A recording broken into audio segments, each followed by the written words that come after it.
Baik, Assalamualaikum warahmatullahi wabarakatuh. Selamat bertemu lagi di pertemuan kedua. Adik-adik, saya harap semua masih dalam keadaan sehat dan selalu semangat untuk tetap melaksanakan perkuliahan dengan sebaik-baiknya. Oke, hari ini kita akan mempelajari mengenai bab ketiga dan 4. Bab ketiga dan 4 ini kita akan melakukan analisis terhadap pendapatan nasional. Sebelumnya, kita akan mengenal dulu bagaimana konsep yang mendasari pendapatan nasional itu sendiri. Ya, baik. Sebagaimana yang telah dipelajari oleh adik-adik pada pelajaran ekonomi di waktu di sekolah dulu, itu pelaku ekonomi ada berapa kira-kira? Ada 4 ya. Jadi pelaku ekonomi itu ada 4. Pelaku ekonomi itu ada rumah tangga konsumen pertama. Yang kedua ada rumah tangga produsen. Kemudian rumah tangga pemerintah atau G itu government ya. Kemudian rumah tangga masyarakat luar negeri. Jadi saya menggunakan istilah seperti ini ya. Nah, nanti peran masing-masing pelaku ekonomi ini akan digambarkan dalam sebuah arus melingkar perekonomian. Kita akan mulai ya. Saya usahakan tidak terlalu lama-lama videonya karena kita akan berbicara tentang inti-intinya saja. Dalam arus melingkar perekonomian itu dibagi menjadi 3 ya. Perekonomian itu ada perekonomian tertutup sederhana, ada perekonomian tertutup, ada perekonomian terbuka. Nah, tertutup sederhana ini sama dengan 2 sektor. Yang tertutup adalah 3 sektor. Yang terbuka adalah 4 sektor. Bagaimana maksudnya? Kalau kita bicara tentang tertutup sederhana, berarti kita berbicara tentang hubungan antar rumah tangga produsen dan rumah tangga konsumen tanpa ada campur tangan dari pemerintah. Kalau kita berbicara tentang perekonomian tertutup, di sini sudah ada peran pemerintah, ya, baik sebagai konsumen maupun sebagai regulator.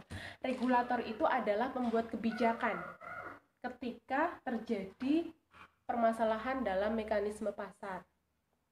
Kemudian perekonomian terbuka itu ada 4 sektor. Jadi di sini selain melibatkan 3 pelaku ekonomi, itu sudah melibatkan rumah tangga masyarakat luar negeri yang bertransaksi lewat kegiatan ekspor dan impor. Baik, sampai di sini. Kalau ada pertanyaan silahkan nanti membuat pertanyaan masing-masing ya. Kita akan diskusikan di grup WA atau di kolom komentar juga boleh. Nah, langsung saja. Kemudian kita akan gambarkan hubungannya dalam arus melingkar perekonomian. Di sini ada rumah tangga produsen, di sini ada rumah tangga konsumen.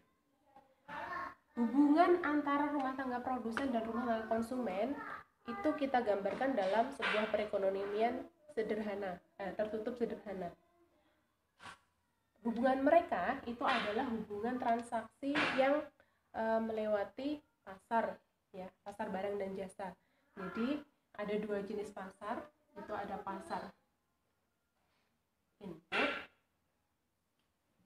dan pasar output.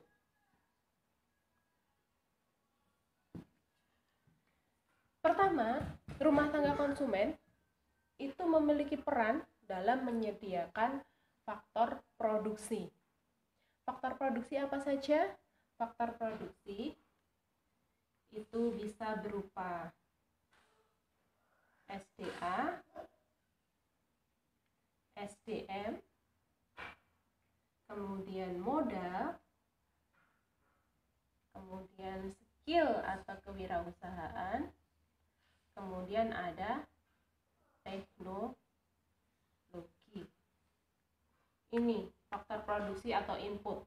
Kata lainnya input. Jadi faktor produksi atau input itu sama saja. Ya. Rumah tangga konsumen menyediakan faktor produksi, ya. Jadi dia nanti akan menjualnya di pasar input, ya. Pasar input itu jangan dibayangkan pasar legi. Rumah tangga dia menyediakan tenaga kerja, kemudian bisa bahan mentah. Kalau dia punya tanah atau kendaraan bisa disewakan. Kalau misalnya punya tanah bisa disewakan atau dijual. Kemudian punya kemampuan atau skill itu juga bisa ditawarkan. Kemudian dia punya teknologi yang bisa dia bikin untuk membantu proses produksi juga bisa ditawarkan di pasar input. Nah, ini nanti faktor produksi yang ditawarkan oleh rumah tangga konsumen, dia akan dijual kepada rumah tangga produsen. Makanya tenaga kerja yang direkrut di rumah tangga produsen di perusahaan, tempat usaha UMKM itu ngambilnya dari rumah tangga konsumen, ya, seperti itu. Nah, dari rumah tangga produsen, di sini faktor produksi akan digunakan untuk proses produksi menghasilkan barang dan jasa, ya. Barang yang sudah jadi, atau di sini juga bisa menjual barang setengah jadi, ya. Jadi misalnya karet, ya, karet itu diolah dulu di sini di pasar input, ya, setengah jadi, kemudian masuk ke sini bisa jadi ban motor, ban sepeda atau yang lain dan lain-lain sebagainya, ya.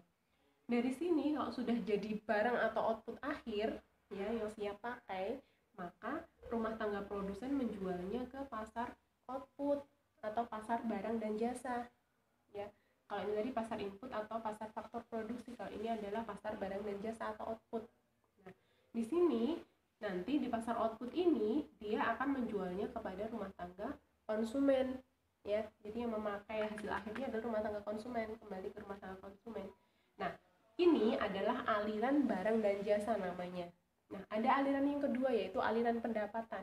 Aliran pendapatan ini kita mulai dari sini. Karena rumah tangga konsumen itu membeli barang dan jasa dari rumah tangga produsen, maka dia harus membayarkan dengan harga tertentu, ya. Kemudian dari harga tersebut, maka rumah tangga produsen akan mendapatkan profit, seperti itu.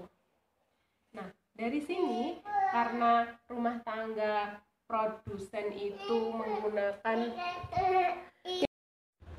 baik, kita tadi sudah belajar tentang ini, kita lanjutkan. Nah, dari rumah tangga produsen, ya, karena dia menggunakan faktor produksi atau membeli faktor produksi dari rumah tangga konsumen, maka dia juga berhak membayar dengan harga tertentu, ya. Kemudian apa yang diperoleh oleh rumah tangga konsumen? Maka baik, karena RTP menggunakan faktor produksi yang disediakan oleh rumah tangga konsumen, maka konsumen mendapatkan imbalan berupa profit kalau dia menjual bahan mentah dan lain-lain sebagainya. Kemudian biaya sewa kalau dia menyewakan tanah, bangunan atau kendaraan dan lain-lain. Kemudian mendapatkan bunga atau bagi hasil ketika rumah tangga konsumen punya uang dan menginvestasikannya ke rumah tangga produsen dalam bentuk saham, obligasi dan lain-lain sebagainya. Kemudian dia juga mendapatkan gaji ketika dia direkrut sebagai tenaga kerja atau sebagai karyawan di perusahaan atau rumah tangga produsen, seperti itu. Ini adalah gambaran dari perekonomian tertutup sederhana. Nah, kalau kita berbicara tentang 3 sektor atau perekonomian tertutup, maka kita sudah melibatkan rumah tangga pemerintah atau government. Rumah tangga government atau pemerintah ini dia punya 2 fungsi. Pertama adalah sebagai regulator. Regulatornya dia adalah pertama mengenakan pajak atau menarik pajak. Kita tahu setiap warga negara harus taat pajak, harus membayar pajak, ya. Pajak penghasilan, pajak progresif, regresif, pajak nilai barang dan lain-lain sebagainya. maka rumah tangga konsumen akan terkena pajak penghasilan, ya, wajib membayar kepada pemerintah. Rumah tangga produsen juga seperti itu juga. Pajak ini ditarik oleh pemerintah yang digunakan untuk kesejahteraan masyarakat juga dalam bentuk transfer payment. Transfer ini bisa transfer payment itu berupa subsidi, ya. Jadi subsidi. Jadi ada teman-teman kalau pernah dengar ya namanya BLT, bantuan langsung tunai, kemudian subsidi pendidikan, KIP, Kartu Indonesia Pintar dan lain sebagainya, itu adalah jenis transfer payment, ya. Kemudian rumah tangga pemerintah itu juga berlaku sebagai konsumen. Di mana? Juga di pasar input dan pasar output. Sebagai pembeli maupun penjualnya. Karena baik peran rumah tangga, pemerintah atau government itu sebagai konsumen di pasar input dan pasar output. Jadi RTG itu bisa jadi pembeli di pasar input maupun pasar output, juga sebagai penyedia pasar input dan pasar output, ya. Jadi kan pemerintah kan juga punya BUMN, BUMD dan lain-lain sebagainya, ya. Untuk membangun infrastruktur jalan, jembatan dan lain-lain kan juga perlu belanja. Nah, maka pemerintah juga bertransaksi di sini. Nah, ini kita berbicara tentang perekonomian tertutup atau 3 sektor. Kalau perekonomian 4 sektor, berarti satu lagi pelaku ekonomi yang terlibat, yaitu rumah tangga, masyarakat luar negeri. Nah, masyarakat luar negeri ini bertransaksi di pasar input maupun pasar output, ya, dalam bentuk ekspor dan impor. Jadi kalau rumah tangga menyediakan produksi di sini, faktor produksi maupun barang dan jasa yang sudah jadi ke pasar ke pasar output maupun pasar input, berarti kita mengimpor, ya. Kalau kita yang jual ke luar negeri, berarti kita mengekspor. X atau M, ini tandanya X atau M. X itu adalah ekspor, M itu adalah impor. Nah, inilah hubungan pelaku ekonomi dalam sirkulasi perekonomian, sistem perekonomian. Baik, sampai di sini. Jika ada yang ditanyakan, silahkan tulis pertanyaannya di WA Group. Baik, selanjutnya kita akan belajar tentang analisis pendapatan nasional, di mana pendapatan nasional itu adalah nilai barang dan jasa yang dihasilkan oleh suatu negara pada periode waktu tertentu. Itu pendapatan nasional. Atau jumlah dari pendapatan yang diperoleh dari masing-masing faktor produksi tadi yang ada di sini tadi, jumlahnya berapa dalam suatu negara itu. Jadi baik dalam bentuk gaji, dalam bentuk biaya sewa, profit, atau bunga maupun bagi hasil, itu kalau di total itu merupakan jumlah dari pendapatan nasional. Sebelum kita masuk ke macam-macamnya, kita akan mengenal bagaimana pendekatan dalam perhitungan pendapatan nasional. Jadi untuk menghitung berapa sih jumlah nilai dari faktor produksi yang dijual, itu ada 3 pendekatan, ya.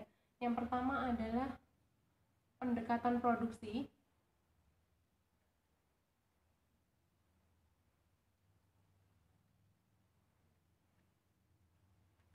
yaitu dengan menjumlah nilai tambah yang dihasilkan dari barang dan jasa yang ada di suatu negara tersebut, ya. Jadi barang dan jasa akhir, ya, nilai tambah. Maksudnya nilai tambah di sini adalah contohnya seperti ini. ketika kita bicara tentang kain ya, kain itu berapa sektor yang sebelumnya dilalui. Jadi sebelum jadi kain itu misalnya adalah kita bicara tentang garment. Sebelum garment ini menghasilkan kain ya. Jadi sebelum garment ada benang ya. Nah, sebelum benang itu ada kapas. Nah, di sini kan masing-masing sektor dia punya harga nih ya. Misalnya dari kapas dia ketemu nilai tambahnya adalah 500. Kemudian benang, dari benang dijual menjadi 1000.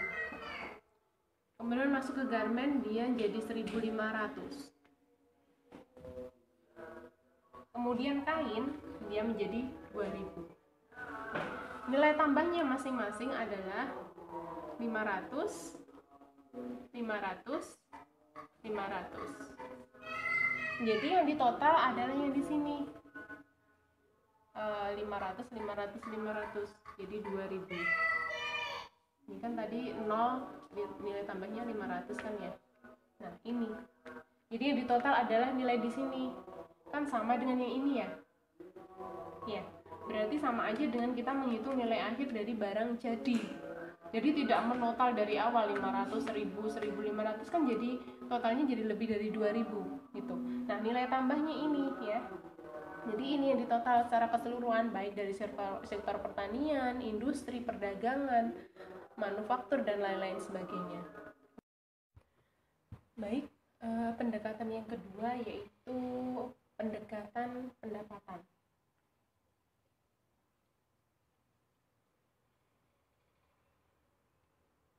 Pendekatan pendapatan ini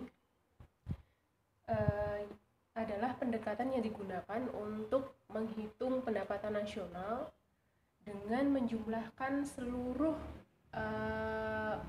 pendapatan yang dihasilkan dari produktivitas faktor produksi atau input. Jadi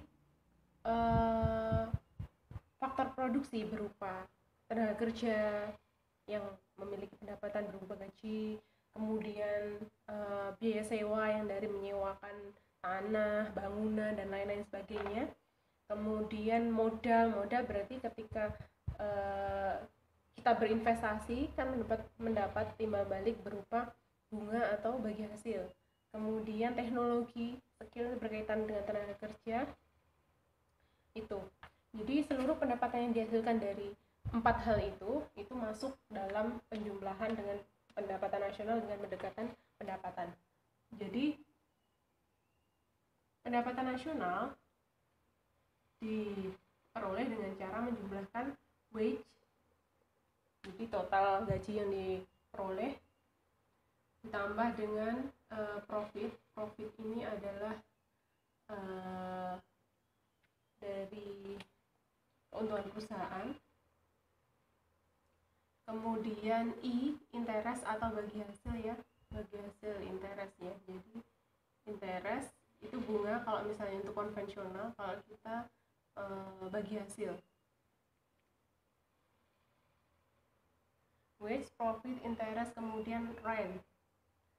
Rent itu adalah biaya sewa. Jadi ketika kita menyewakan sesuatu, kita akan dapat keuntungan berupa biaya sewa dari penyewanya. Nah, ini pendapatan. Kemudian yang ketiga itu adalah pendekatan pengeluaran. Pendekatan pengeluaran ini adalah yang paling banyak digunakan dalam menghitung pendapatan nasional di berbagai negara, karena dari pendekatan pengeluaran ini kita dapat menghitung seluruh pendapatan yang tidak dihitung pada pendekatan-pendekatan sebelumnya. Jadi pendekatan pengeluaran itu adalah dengan menghitung seluruh pengeluaran yang dilakukan oleh pelaku ekonomi dalam suatu negara. Jadi PDB sama dengan konsumsi masyarakat, C itu konsumsi ya, consumption, kemudian plus I investasi, jadi pengeluaran untuk investasi, konsumsi rumah tangga, ditambah dengan G itu government itu pengeluaran yang dilakukan oleh pemerintah, bisa berupa berupa subsidi atau transfer payment atau belanja untuk perusahaan-perusahaan pemerintah atau untuk pembangunan infrastruktur. Itu kan perlu belanja juga. Ditambah dengan ekspor neto. Ekspor neto itu adalah ekspor dikurangi impor. Nah, itu ya. Jadi ini pendekatan untuk perhitungan pendapatan nasional. Baik, selanjutnya adalah apa macam-macam dari pendapatan nasional. Jadi di sini adalah macam-macam pendapatan nasional sekaligus cara perhitungannya. Karena kita memakai pendekatan pengeluaran tadi ya, yang konsumsi ditambah investasi ditambah pengeluaran pemerintah dan ditambah dengan ekspor neto. Ya, jadi itu menghitung gross domestic product. Jadi ini adalah pendapatan nasional kotor. Ini adalah macam pendapatan nasional pertama. Dikatakan kotor karena belum dikurangi dengan kewajiban-kewajiban yang harus dibayarkan. Jadi ini pendapatan nasional yang paling kotor jumlahnya. Kemudian yang kedua adalah dari gross domestic product ini totalnya itu dikurangi dengan pendapatan faktor produksi domestik di luar negeri. Jadi kayak TKW, TKI, dan tenaga kerja lain yang kerja di luar negeri, itu pendapatannya di total mengurangi gross domestic product. Kemudian kemudian dikurangi dengan pendapatan faktor produksi luar negeri yang ada di dalam negeri. Jadi kalau ada orang luar negeri yang kerja di sini, itu mengurangi gross domestic product. Jadi kenapa sangat dianjurkan sekali tenaga kerja yang ada dalam suatu negara itu berasal dari negara sendiri itu. Kemudian dari pertambahan dan pengurangan ini menghasilkan gross national product, ini macam yang nomor 2. Kemudian dari total GNP itu dikurangi dengan penyusutan. Penyusutan itu adalah nilai yang menyusut dari pemakaian faktor produksi. Jadi misalkan kita bicara dengan meja itu kan ada masa pakainya. Misalnya meja hanya bertahan selama 5 tahun gitu ya, 5 tahun itu harus diganti. Berarti penyusutannya dalam 1 tahun itu berapa nilai penyusutannya? Itu penyusutan, itu contohnya. Nah, dari dikurangi penyusutan ini maka dihasilkan NNP atau Net National Product. Nah, dari total ini nanti dikurangi dengan pajak tidak langsung. Pajak tidak langsung ini mengurangi NNP dan ditambah dengan subsidi. Subsidinya berapa totalnya ya yang dikeluarkan oleh pemerintah. Dan dari sini akan ketemu NI, National Income. Ini yang nomor 2, yang 3 ini pendapatan nasional yang keempat. Baik, dari national income tadi totalnya itu dikurangi dengan laba ditahan. Laba ditahan itu adalah bagian dari keuntungan yang kita dapatkan atas investasi yang kita lakukan dari perusahaan. Itu keuntungannya tidak sepenuhnya kita ambil, tapi ada prosentase dari keuntungan itu yang kita kembalikan lagi kepada perusahaan untuk digunakan sebagai modal produksi berikutnya gitu. Jadi dijadikan modal lagi, itu prosentase untuk laba ditahan. Kemudian dikurangi pembayaran asuransi sosial. Jadi asuransi sosial banyak sekali, ada asuransi kesehatan, tenaga kerja, dan lain-lain sebagainya. Kemudian ditambah dengan pendapatan bunga atau bagi hasil personal dari pemerintah dan konsumen. Jadi kita bisa investasi langsung ke pemerintah atau konsumen, kita mendapatkan bagi hasil dan bunganya. Nah, kayak gitu. Itu menghasilkan pendapatan nasional jenis personal income. Jadi ini yang nomor 5. Kemudian dari hasil ini, ketika dikurangi oleh pajak pendapatan personal, ketika kita dapat gaji, itu kan ada pajak yang harus kita bayarkan.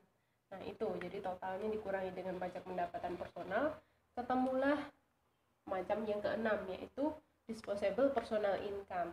Disposable personal income ini adalah pendapatan yang siap untuk dibelanjakan. Jadi keseluruhannya itu bisa untuk saving atau untuk konsumsi seperti itu, atau untuk investasi. Ini yang paling bersih di sini. Nah, dari 6 macam pendapatan tadi, kita menghitungnya itu sesuai dengan kebutuhan dan tujuan menghitung pendapatan nasional. Jadi kalau kita ingin menghitung keseluruhan pendapatan kotor yang ada dalam suatu negara, berarti kita harus pakai gross domestic product yang nomor 1 tadi. Tapi kalau kita pengen tahu berapa sih konsumsi masyarakat gitu akan barang dan jasa yang dihasilkan dalam suatu negara, ya kita pakai disposable personal income. Jadi misalnya yang diketahui adalah PDB-nya, kita harus kurangi dulu dengan kewajiban dan tambahan-tambahan yang ada dalam rumus itu tadi. Oke, demikian untuk macam dan perhitungan pendapatan nasional.